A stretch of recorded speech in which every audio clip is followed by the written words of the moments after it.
Hello, Miss Tucker. I'm Dr. Fulton. How are you today? Good, thank you. But it's Erica. By all means, call me Erica. Hey, Erica. So what brings you here today? You know, I don't know. Recently, I broke up with another boyfriend. I'd been seeing Patrick for 5.5 months. Things seemed okay. I don't know. We were going along good. We got along really well. And all of a sudden, he started talking about going to Vegas with some friends. And I felt myself feeling like he's going to leave me. He's going to cheat on me. This is just bad. This is his way of breaking up with me.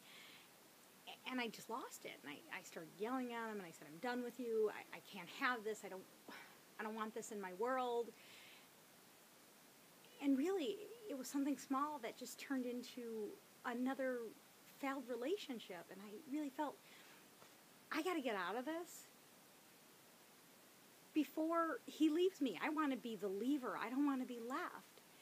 And I'm looking back and I'm thinking I did it with Jeff and I did it with Tim. And I can't get beyond that next phase where it's a committed relationship because I'm so afraid that anyone's going to leave me. I don't have good girlfriends. I don't have anyone in my life that I let in other than my parents and my inner circle. Great. So has there been someone in your past that's left you before that makes you feel this way right now? When I was 14, my dad died. It was pretty quick. It was unexpected. He went to the cemetery to go take the wreaths off of the graves of my grandparents, and he unexpectedly had a massive heart attack at 38 years old and passed away. And there was no greater loss for me. I felt like, I don't know, he always said he'd always be there. And then he wasn't there for my confirmation. He wasn't there for my prom. He wasn't there for my high school graduation.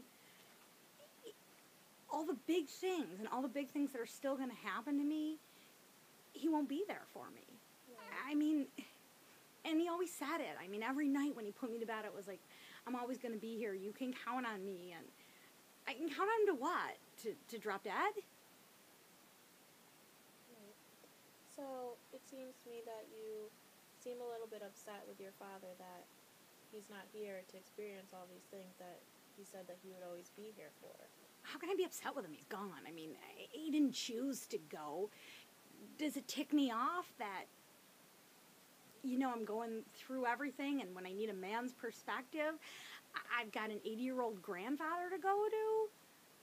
I mean, yeah, and then, his whole side of the family. They all left me, too. My dad dies, and I lose all of my aunts and uncles and my grandparents on that side. Oh, they were great for the first 6 months. But, my mom and I moved from Hamburg to Williamsville because, my mom needed a fresh start. We needed to get out of that house. We needed to do it. And when we moved and we weren't their neighbors anymore, they were gone. Suddenly, I'm not invited to my cousin's birthday party. Suddenly, my grandparents aren't asking me to come over on Christmas Eve. I didn't just lose my dad. I lost that whole side. So it seems like you're feeling abandoned not only by your father, but by his whole side of the family as well. I don't know what I did. I don't know if there's something I did, and I don't know. It just feels like if they could leave me, if my own family could leave me, how could these strangers, friends, boyfriends, how could I count on them to be there? Right. So it seems to me that this trust issue with your friends and your boyfriends is really all stemming back to the death of your father and how you feel abandoned by him and his family. I don't know if it's that. I don't know. I can't. I don't know. I can't tell you that I think it's that. I think it's that I just have the inability to pick good friends and good boyfriends and good girlfriends. How is the relationship with the rest of your family other than his side? My side is fantastic. My mom's side is great. I see my grandparents over there. We go there every Sunday for dinner. I'm close with my cousins.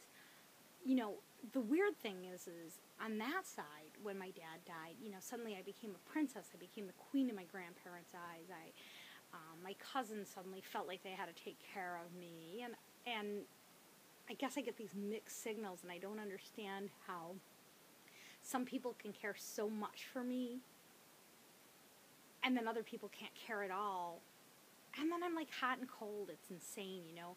My cousins are there, and I'm quick to judge, and I'm quick to snap at them the second they have things in their life that are important to them.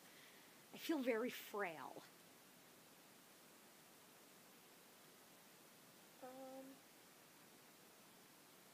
Do you have any siblings? No, I'm an only child. So you have no other siblings that have experienced this emotional trauma with you? Is that hard for you to deal with, being the only person that really knows what you're going through?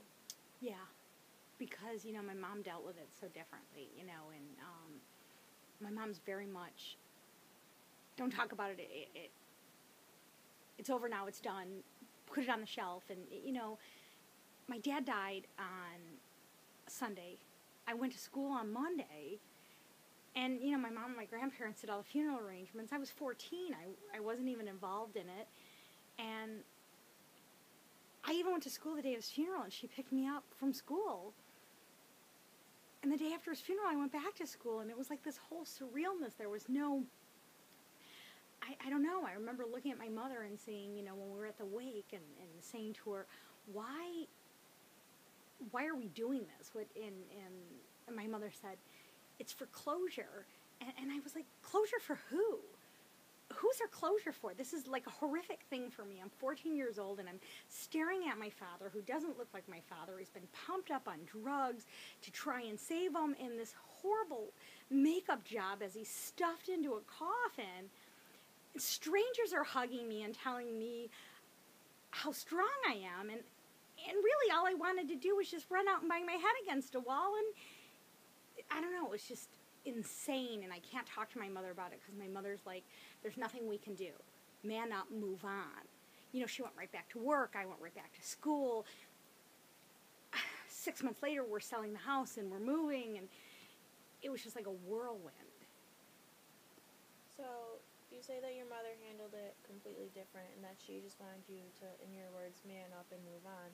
Does it upset you that you can't talk to her? Have you guys talked at all about it since it's happened?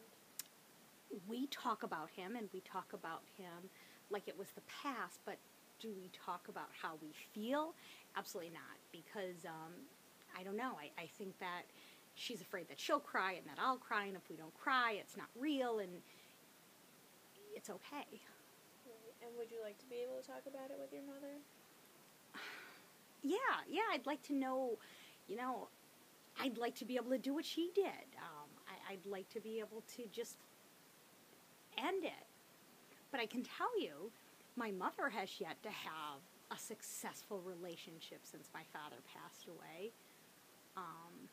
You know, I don't know, it's just us. We live together, we have each other, and it's bizarre because we can talk about everything. I could tell my mom, hey, come pick me up, I'm too drunk, I don't want to drive the car. I could tell my mom, you know, I don't feel good. I can tell her anything, except when it comes to my dad. There's this, like, no-go zone, and she's never said it, but it's like this unwritten rule. Well, I think it's really good that you have that relationship with your mother where you do feel that you can talk to her about everything. But maybe next time we can work on ways for you two to talk about this issue with your dad. Does that sound like a plan? Is that something that you would want to... I guess, but I guess I'd need from you a way to bridge or approach it with her. Right. Because quite honestly, my mother doesn't cry, and I don't want to be the one to make her cry, and I don't want to be the one to make her angry.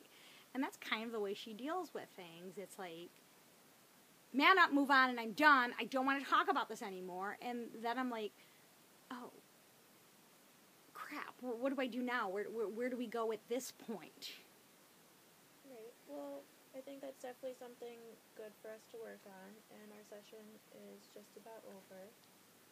But how about next time we will work on ways for you to approach the subject with your mother and, continue talking about everything that's been going on. Great. Does that sound good? Yeah, sounds good. Thank you. Yeah, this is very good. Thanks. Have a great